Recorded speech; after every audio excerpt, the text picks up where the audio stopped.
دوسری چیز یہ ہے کہ پاکستان میں ڈیفالٹ اب نارمل نہیں ہے، پیسے آنا اب نارمل ہے۔ پاکستان پہلے دن سے ڈیفالٹ ہی تھا۔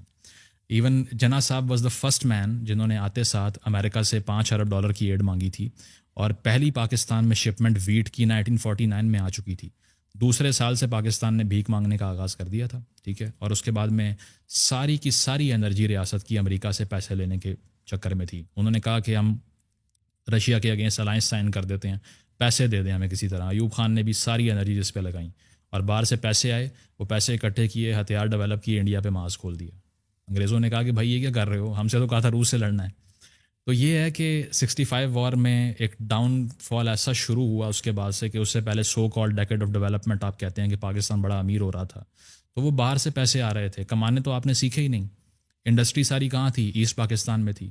71 میں وہ تو علیحدہ ہو گیا، پھر آپ کے پاس کیا بچا؟ کچھ بھی نہیں۔ تو بھٹو صاحب نے کہا اب باہر جاؤ، اب باہر جاؤ، مڈل ایسٹ میں نوکریاں کرو، ٹھیک ہے، وہاں جا کے سستی لیبر کرو اور پیسے بھیجو۔ آج تک وہی چل رہا ہے۔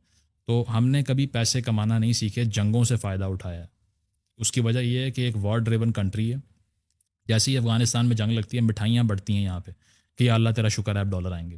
اب مسئلہ یہ ہے کہ امریکہ چلا گیا تو ڈالر آنے کا کوئی طریقہ نہیں ہے، اور جب بھی پاکستان کی اکانومی میں بوم آیا وہ باہر سے پیسہ آیا، یہاں سے کچھ ڈیولپ نہیں کیا۔ سارا اکنامک انالیسس کرنے پاکستان کے 70 سال کا یہی ملے گا آپ کو کہ ایوب صاحب پیسے لے رہے تھے امریکہ سے، اکانومی بہتر ہو گئی، ٹیمپرریلی ہوئی، ٹھیک ہے، وہ ختم ہوا 65 وار کے بعد۔ 71 میں پاکستان علیحدہ ہو گیا۔ 80s میں حالات شدید خراب تھے 78 تک، اس کے بعد میں روس نے حملہ کر دیا افغانستان پہ، پاکستان نے پھر خدا کا شکر ادا کیا، اور پھر ڈالر آنا شروع ہو گیا ضیاء الحق صاحب کے ٹائم پہ، پھر اکانومی تھوڑی بہتر ہوئی۔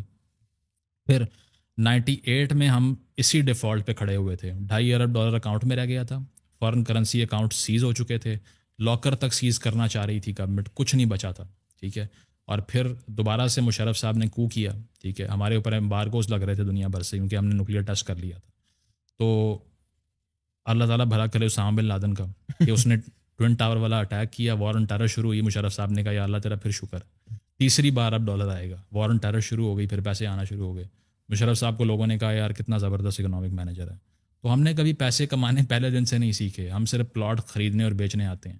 ریئل اسٹیٹ ماڈل ہے آپ کا، اور وہ ایک ببل ہے۔ آپ نے پلاٹ خریدا میرے سے تو پیسے میری جیب میں چلے گئے، اور میں نے جا کے اسی پیسے کا آپ سے ایک اور پلاٹ لے لیا جا کے، وہ پیسے ادھر ہی سرکولیٹ ہوئے جا رہے ہیں۔ ویلتھ کریشن کیا ہے؟ زیرو ہے۔ تو آپ وہ کر ہی نہیں سکے کام جو ہندوستان نے کر لیا، انہوں نے اپنی انڈسٹری ڈیولپ کی۔ یہاں پر سب سے سکسیزفل آدمی پاکستانی، ڈریم پاکستانی کون سا ہے جو ریئل اسٹیٹ میں کوئی کام کر رہا ہے؟ وہ کہتے ہیں نا the American dream, the Pakistani dream is to become Malik Riyadh.